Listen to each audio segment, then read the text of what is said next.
بسم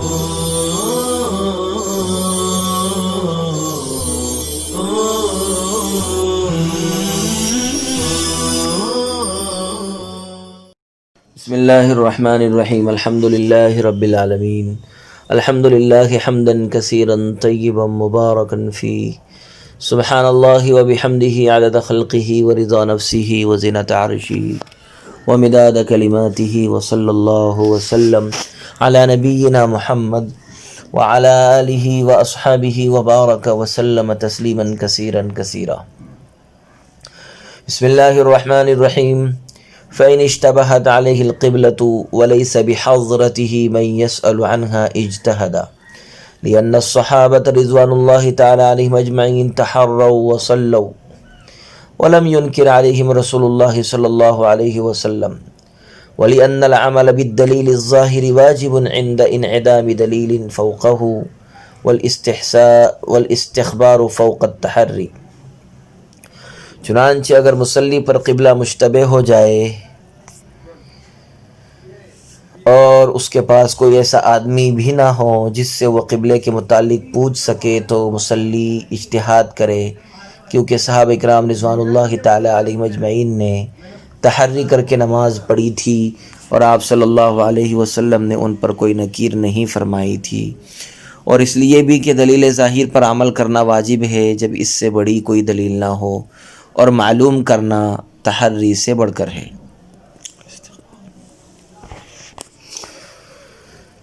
عزیز طلبہ کرام، جب قبلے کے بارے میں پتہ نہ چل سکتا ہو تو ایسی صورت کا حکم ہو۔ صورت مسئلہ یہ ہے کہ اگر کسی شخص پر قبلے کی جہت مشتبہ ہو جائے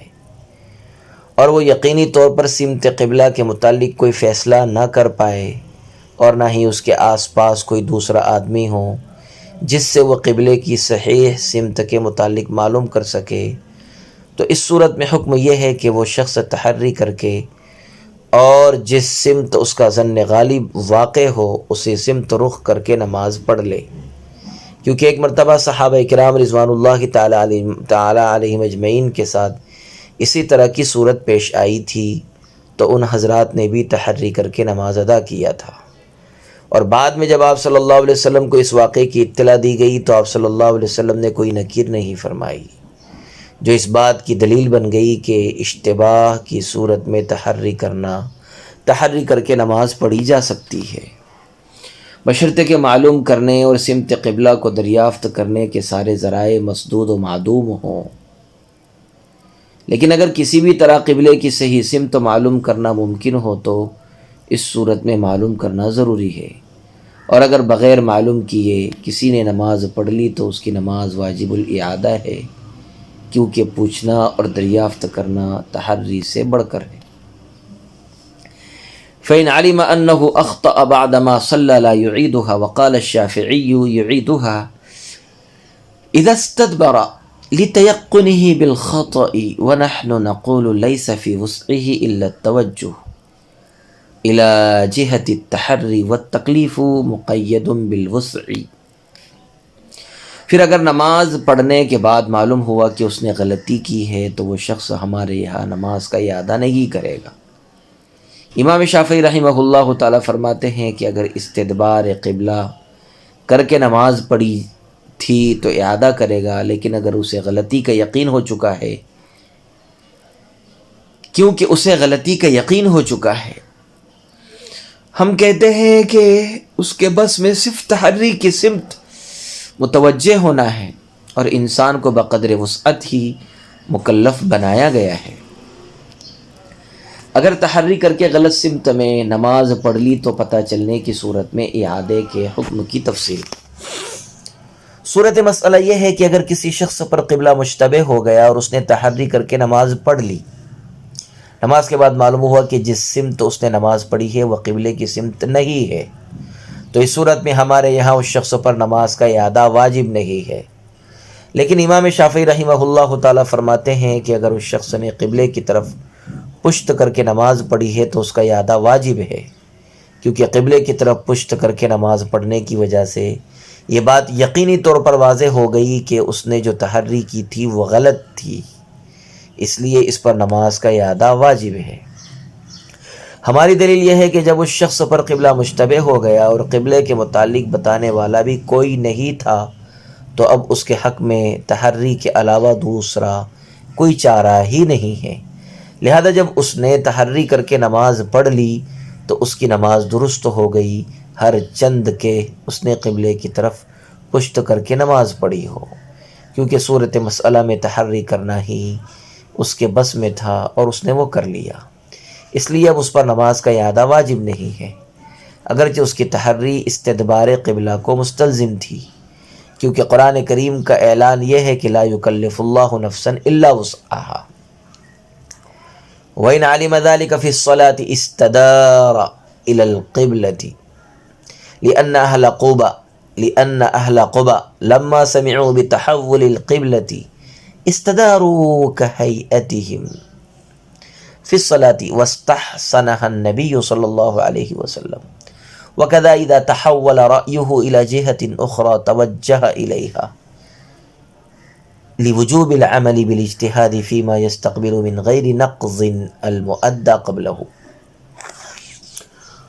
اور اگر یہ بات نماز کے دوران معلوم ہو جائے تو وہ قبلے کی طرف گھوم جائے، اس لیے کہ اہل قبا نے جب انتقال قبلہ کو سنا تو وہ لوگ نماز ہی میں جس ہیئت پر تھے گھوم گئے، اور نبی کریم صلی اللہ علیہ وسلم نے اسے پسند فرمایا تھا، اور ایسے ہی جب اس کی رائے کسی دوسری جہت کی طرف منتقل ہو جائے تو وہ اس طرف گھوم جائے،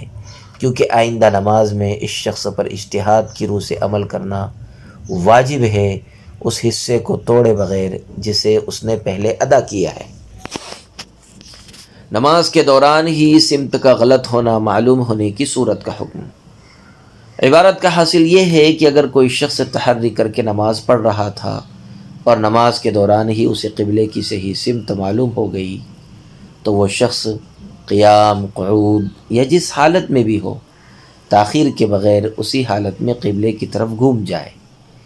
کیونکہ جب اہل قبا کو دوران نماز یہ معلوم ہوا تھا کہ بیت المقدس کے بجائے مسجد حرام کو قبلہ قرار دے دیا گیا تو وہ لوگ نماز ہی کی ہیئت میں مسجد حرام کی طرف گھوم گئے تھے، اور آپ صلی اللہ علیہ وسلم کو جب اس واقعے کی اطلاع دی گئی تو آپ صلی اللہ علیہ وسلم نے اس کی تحسین فرمائی تھی اور اہل قبا پر کسی طرح کی کوئی نکیر نہیں کی تھی۔ دوسری بات یہ ہے کہ ایک شخص تحری کر کے نماز پڑھ رہا تھا لیکن نماز پوری ہونے سے پہلے سمت قبلہ کے حوالے سے اس کی رائے بدل گئی اور کسی دوسری سمت قبلہ ہونے پر اس کی رائے جم گئی تو اس شخص کے لیے بھی یہی حکم ہے کہ وہ نماز ہی میں گھوم جائے اور جو دوسری رائے بنی ہے اسی کے مطابق نماز پوری کرے، کیونکہ نماز کا جو حصہ وہ ادا کر چکا ہے اب اسے توڑنا نہیں ہے، اور آئندہ حصہ نماز میں اسے اسی دوسری رائے کے مطابق ادا کرنا ہے، اس لیے اس پر ضروری ہے کہ بلا تاخیر وہ دوسری رائے پر عمل کرے۔ وَمَنْ أَمَّ قَوْمًا فِي لَيْلَةٍ مُظْلِمَةٍ فَتَحَرَّى الْقِبْلَةَ وَصَلَّى إِلَى الْمَشْرِقِ وَتَحَرَّى مَنْ خَلْفَهُ فَصَلَّى كُلُّ وَاحِدٍ مِّنْهُمْ إِلَى جِهَةٍ وَكُلُّهُمْ خَلْفَهُ وَلَا يَعْلَمُونَ مَا صَنَعَ الْإِمَامُ أَجْزَأَهُمْ لِوُجُودِ التَّوَجُّهِ إِلَى جِهَةِ التَّحَرِّي وَهَذِهِ الْمُخَالَفَةُ غَيْرُ مَانِعَةٍ كَمَا فِي جَوْفِ الْكَعْبَةِ وَمَنْ عَلِمَ مِنْهُمْ بِحَالِ إِمَامِهِ تَفْسُدُ صَلَاتُهُ لِأَنَّهُ اعْتَقَدَ إِمَامَهُ عَلَى الْخَطَإِ وَكَذَا لَوْ كَانَ مُتَقَدِّمًا عَلَى الْإِمَامِ لِتَرْكِهِ فَرْضَ الْمَقَامِ۔ اور جس شخص نے اندھیری رات میں کسی قوم کی امامت کی اور تحری قبلہ کر کے مشرق کی طرف نماز پڑھی اور امام کے پیچھے جو لوگ ہیں ان سب نے بھی تحری کی اور ان میں سے ہر ایک نے ایک طرف رخ کر کے نماز پڑھی اور سب کے سب امام کے پیچھے ہے اور یہ نہیں جانتے کہ امام نے کیا کیا تو ان کی نماز جائز ہے، کیونکہ تحری کی سمت توجہ موجود ہے اور یہ مخالفت مانع نماز نہیں ہے جیسے جوف کعبہ میں۔ اور مقتدیوں میں سے جس کو اپنے امام کا حال معلوم ہو گیا اس کی نماز فاسد ہو جائے گی، کیونکہ اس کو اپنے امام کی غلطی کا اعتقاد ہو گیا۔ اور ایسے ہی اگر کوئی شخص امام سے آگے ہو تو اس کی بھی نماز فاسد ہو جائے گی، کیونکہ اس نے فرض مقام کو ترک کر دیا۔ پیارے بچوں، امام اور مقتدیوں کی تحری کا ایک دوسرے کے مخالف ہونے کی صورت کا بیان۔ صورت مسئلہ یہ ہے کہ اگر کسی شخص نے تاریک رات میں کچھ لوگوں کو نماز پڑھائی اور سمت قبلہ مشتبہ ہونے کی وجہ سے امام نے تحری کی، لیکن اس کی تحری جانب مشرق میں واقع ہوئی اور اسی طرف رخ کر کے امام نے لوگوں کو نماز پڑھا دی۔ اس کے پیچھے جو مقتدی تھے انہوں نے بھی تحری کی اور ہر ایک نے اپنی تحری کے مطابق نماز ادا کی، اور سب کے سب امام کے پیچھے ہیں، اور یہ بھی نہیں جانتے کہ امام نے نماز میں کیا پڑھا اور کون کون سی صورت پڑھائی، اور پھر ان کی تحری بھی امام کی تحری کے علاوہ دوسری سمت میں واقع ہے، تو بھی ان تمام لوگوں کی نماز جائز اور درست ہے، کیونکہ قبلہ مشتبہ ہونے کی صورت میں ان کے لیے تحری ضروری تھی، اور اندھیری رات ہونے کی وجہ سے وہ لوگ امام کی جہت سے ناواقف تھے، اس لیے اب ان کے ذمے صرف اپنے لیے تحری باقی رہ گئی تھی اور وہ انہوں نے پوری کر لی، لہذا ان سب کی نماز درست اور صحیح ہوگی۔ رہا یہ سوال کہ جب ان مقتدیوں کا رخ اپنے امام کے رخ سے الگ تھا، اس لیے ان کی نماز درست نہیں ہونی چاہیے، تو اس کا جواب یہ ہے کہ جب تحری کر کے نماز پڑھی گئی ہے اور تاریکی کی وجہ سے امام کی جہت بھی معلوم نہیں ہو سکی، تو اب جہت کی مخالفت مانع نماز نہیں ہوگی۔ اور جس طرح اگر کعبہ کے اندر باجماعت نماز پڑھی جائے اور لوگ امام کی چاروں طرف سے اس کی اقتداء کرے، تو ظاہر ہے کہ صرف ایک طرف کے لوگ امام کی جہت پر رہیں گے اور باقی تینوں طرف والوں کی جہت امام کی جہت سے الگ ہوگی، مگر پھر بھی ان سب کی نماز درست ہوگی، کیونکہ پورا کا پورا کعبہ قبلہ ہے۔ اسی طرح صورت مسئلہ میں بھی جب ہر ایک نے تحری کر کے نماز پڑھی ہے تو اس کے حق میں اس کی سمت تحری ہی قبلہ ہے، ہر ایک کے حق میں۔ اسی طرح صورت مسئلہ میں بھی جب ہر ایک نے تحری کر کے نماز پڑھی ہے تو اس کے حق میں اس کی سمت تحری ہی قبلہ ہے، خواہ وہ امام کی جہت کے مطابق ہو یا اس کے مخالف ہو۔ البتہ مقتدیوں میں سے جس کو اپنے امام کی حالت معلوم ہو گئی اور اس نے یہ جان لیا کہ امام مشرق کی طرف رخ کر کے نماز پڑھ رہا ہے، تو اس شخص کی نماز فاسد ہو جائے گی، کیونکہ اس نے اپنے امام کو غلطی پر جان لیا ہے اور اس کے بعد بھی وہ اس کی اقتداء کر رہا ہے، حالانکہ امام غلط سمت منہ کر کے نماز پڑھ رہا ہے، اس لیے اس کی نماز فاسد ہو جائے گی۔ اسی طرح جو شخص اپنے امام سے آگے بڑھ جائے اس کی نماز بھی فاسد ہو جائے گی، کیونکہ امام کی اقتداء کرنے کی وجہ سے اس کی جگہ امام کے پیچھے ہے، لہذا جب وہ اپنے فرض مقام اور اپنی متعین کردہ جگہ کو چھوڑ کر آگے نکل جائے گا تو ظاہر ہے کہ اس کی نماز تو فاسد ہو ہی جائیں گی۔ باب صفت الصلاۃ، یہ باب نماز کی صفت کے بیان میں ہے۔ صاحب کتاب نے اس سے پہلے نماز کے متعلق جتنے بھی ابواب بیان فرمائے ہیں وہ سب کے سب وسائل اور مقدمات کے قبیل سے تھے۔ اب یہاں سے مقاصد یعنی نماز کی حالت اور ہیئت وغیرہ کو بیان کر رہے ہیں۔ صاحب عنایہ نے لکھا ہے کہ اہل لغت کے یہاں لفظ وصف اور لفظ صفت دونوں مترادف ہے، اور صفت کی ہا واو کا بدل ہے، جیسے وعدہ اور عیدۃ دونوں مترادف ہیں، اور عیدۃ کی ہا وعدہ کی واو کا بدل ہے۔ عام طور پر صفت اس وصف کو کہا جاتا ہے جو موصوف کے ساتھ قائم ہو، جیسے علم، گورا پن، کالا پن وغیرہ۔ بعض لوگوں کی رائے یہ ہے کہ الصفت ہی الامارۃ اللازمۃ بذات الموصوف الذی یعرف بها، یعنی موصوف کی ذات سے ملحق اس علامت کا نام صفت ہے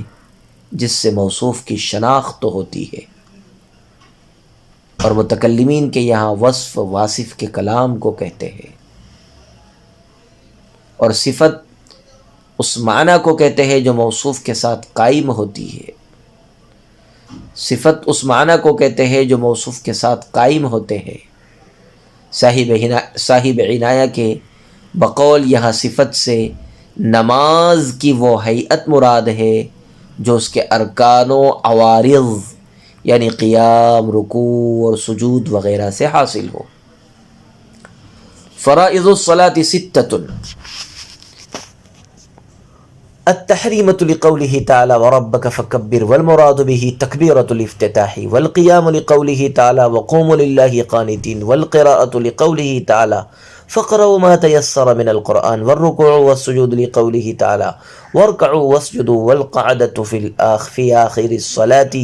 مقدار التشهد لقوله عليه السلام لابن مسعود حين علمه التشهد إذا قلت هذا أو فعلت هذا فقد تمت صلاتك، علق التمام بالفعل قرأ او لم يقرأ۔ نماز کے فرائض 6 ہیں، تحریمہ اس لیے کہ ارشاد باری ہے اپنے رب کی بزرگی بیان کیجیے، اور اس سے نماز شروع کرنے کی تکبیر مراد ہے، اور قیام اس لیے کہ اللہ تعالیٰ کا فرمان ہے اللہ کے لیے خشوع کی حالت میں کھڑے ہو جاؤ، اور قرات بھی فرض ہے کیونکہ اللہ پاک نے فرمایا جو کچھ آسان ہو قرآن میں سے پڑھو، اور رکوع اور سجدے بھی فرض ہے اس لیے کہ باری تعالیٰ کا ارشاد ہے تم لوگ رکوع اور سجدہ کرو، اور نماز کے آخر میں تشہد کی مقدار کا ادا کرنا بھی فرض ہے، اس لیے کہ جب آپ صلی اللہ علیہ وسلم نے حضرت عبداللہ ابن مسعود رضی اللہ عنہ کو تشہد سکھلایا تھا تو آپ نے ان سے یوں فرمایا تھا جب تم اسے پڑھ لو گے یا ایسا کر لو گے تو تمہاری نماز پوری ہو جائے گی۔ آپ صلی اللہ علیہ وسلم نے تمامیت صلاۃ کو فعل پر معلق کیا ہے، خواہ تشہد پڑھے یا نہ پڑھے۔ نماز کے فرائض کا بیان۔ حل عبارت سے پہلے 2-3 باتیں ذہن میں رکھیے جو عنایہ وغیرہ میں اہمیت کے ساتھ ذکر کی گئی ہے۔ پیارے بچوں، پہلی بات تو یہ ہے کہ فرائض فریضۃ کی جمع ہے،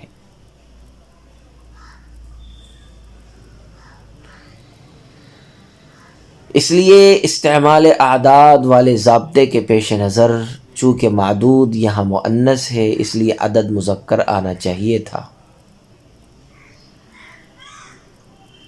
اور ستتن کی جگہ ستن کا لفظ ہونا چاہیے تھا، لیکن صاحب عنایہ وغیرہ نے یہ کہہ کر یہاں سے اشکال کو رفع کر دیا ہے کہ عبارت میں فرائض کو فروض کی تعویل میں کر لیا گیا ہے، مگر تعویل کے بعد بھی یہ محل اشکال ہی ہے، اس لیے کہ فروض فرضن کی جمع ہونے کے بعد بھی تو مؤنث ہی ہے کیونکہ غیر عاقل کی جمع واحد مؤنث کے حکم میں ہوتی ہے، لہذا اس اعتبار سے بھی ستتن کے بجائے ستن استعمال کرنا چاہیے تھا۔ اس موقع پر بہتر جواب یہ ہے کہ یہاں سنت کا لفظ ستتن کا لفظ شاید کاتب کی غلطی سے لکھا گیا ہے، ورنہ بعض نسخوں میں ستن ہی کا لفظ آیا ہے۔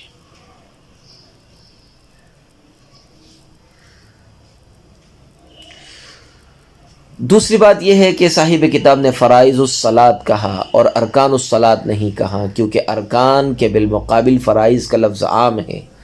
جو فرض اور رکن سب کو شامل ہے، اگر ارکان کہہ دیتے تو بہت سی چیزیں خارج ہو جاتی۔ تیسری بات یہ ہے کہ فرض اس حکم کو کہتے ہیں جس کا ثبوت دلیل قطعی سے ہو اور اس کا کرنا ضروری ہو، رکن اس چیز کو کہتے ہیں جس پر کسی چیز کا قوام ہو یا جس کے ذریعے کسی چیز کی تکمیل ہوتی ہو اور وہ رکن اس چیز میں داخل ہو، اور شرط اس چیز کا نام ہے جس پر کسی چیز کا وجود موقوف ہو، لیکن شرط اس کی ماہیت سے خارج ہو اور اس چیز کے وجود میں بالذات مؤثر نہ ہو۔ عبارت کا حاصل یہ ہے کہ نماز میں کل 6 فرائض ہیں، جن میں سے سب سے پہلا فرض تحریمہ یعنی اللہ اکبر کہہ کر نماز شروع کرنا ہے، اور اس کی دلیل اللہ تعالیٰ کا فرمان وَرَبَّكَ فَكَبِّرْ ہے، اور اس آیت سے وجہ استدلال بئی معنی ہے کہ تمام مفسرین نے فکبر وَرَبَّكَ فَكَبِّرْ سے تکبیر تحریمہ ہی مراد لیا ہے، اور یہی ایک تکبیر ہے جو نماز میں فرض اور ضروری ہے۔ اور اس تکبیر کو تحریمہ کے نام سے موسوم کرنے کی وجہ یہ ہے کہ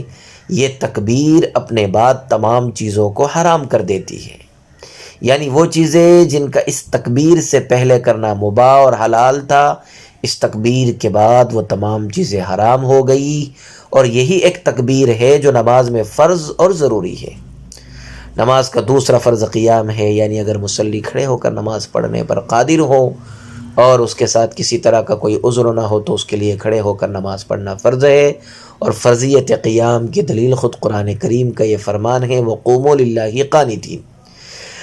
تیسرا فرض قرات ہے، یعنی ما تجوز بہ الصلاۃ کی مقدار میں قرآن کریم کا پڑھنا بھی فرض ہے، اور اس پر بھی قرآن کریم کی آیت دلیل ہے، فَاقْرَؤُوا مَا تَيَسَّرَ مِنَ الْقُرْآنِ۔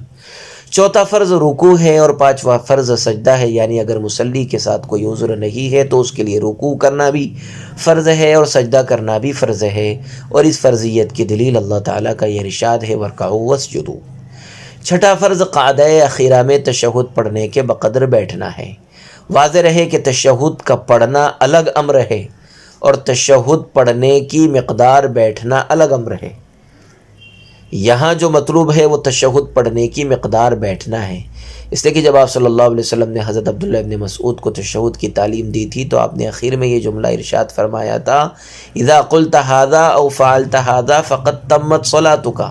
یعنی جب تم نے تشہد پڑھ لیا یا تشہد پڑھنے کی مقدار تم بیٹھے رہے تو تمہاری نماز پوری ہو گئی۔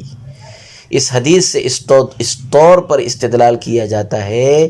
کہ آپ صلی اللہ علیہ وسلم نے حضرت ابن مسعود کی نماز کے مکمل ہونے کو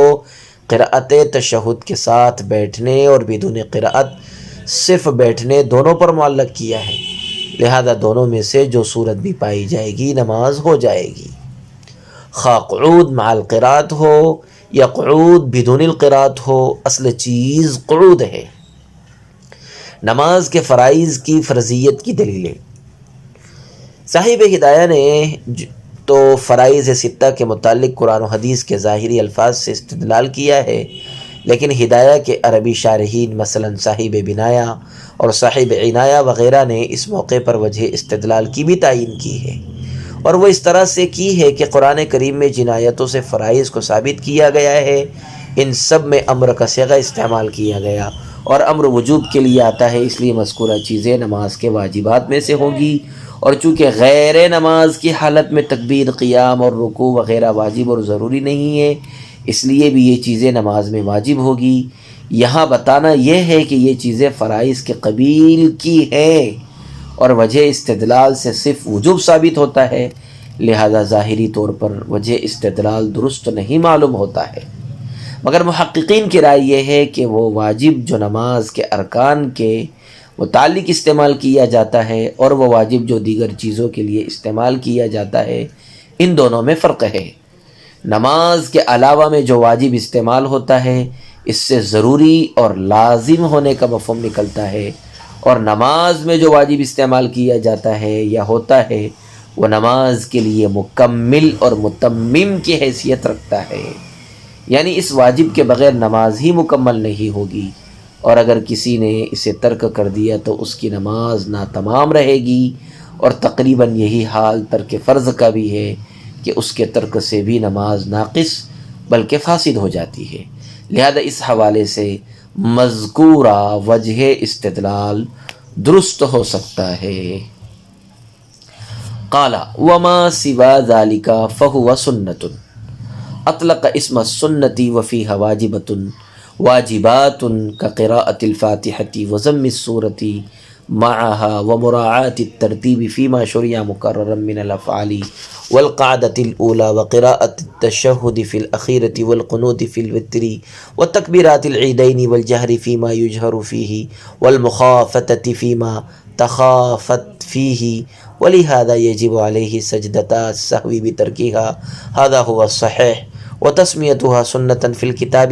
لما أنه ثبت وجوبها بالسنة۔ فرماتے ہیں کہ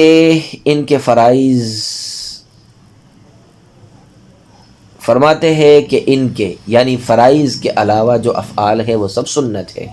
امام قدوری نے سنت کا اطلاق کیا ہے، حالانکہ ان افعال میں بہت سے واجبات بھی ہے، مثلا سورہ فاتحہ کا پڑھنا، اس کے ساتھ سورت ملانا، اور جو افعال مقرر مشروع ہوئے ہیں ان میں ترتیب کی رعایت کرنا، قاعدہ اولا اور قاعدہ اخیرہ میں تشہد پڑھنا، وطر میں دعائے قنوت پڑھنا، عیدین کی تکبیریں، جن نمازوں میں جہر واجب ہے ان میں جہر کرنا، اور جن نمازوں میں اخفا ضروری ہے ان میں اخفا کرنا، اسی لیے تو ان میں سے کسی کے ترک سے مصلی پر سہو کے 2 سجدے واجب ہوتے ہیں، یہی صحیح ہے، اور قدوری میں اس وجہ سے انہیں سنت سے موسوم کیا گیا ہے کیونکہ ان کا ثبوت سنت سے ہے۔ فرائض کے علاوہ نماز کے دیگر ارکان کا حکم۔ صورت مسئلہ تو بالکل واضح ہے، اور عبارت میں صرف یہ بتلایا گیا ہے کہ فرائض کے علاوہ نماز میں جتنے بھی افعال ہیں ان میں سے بعض سنت ہے اور بعض واجب ہے۔ امام قدوری رحمہ اللہ تعالیٰ نے سنت اور واجب دونوں کو ایک ہی ڈنڈے سے ہانک دیا ہے،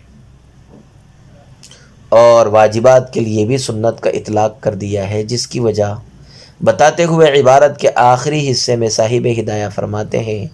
کہ صورت مسئلہ میں جو واجبات کو بھی امام قدوری نے سنت کے نام سے موسوم کر دیا ہے، اس سے وہ سنت مراد نہیں ہے جو عام طور پر بولی اور سمجھی جاتی ہے،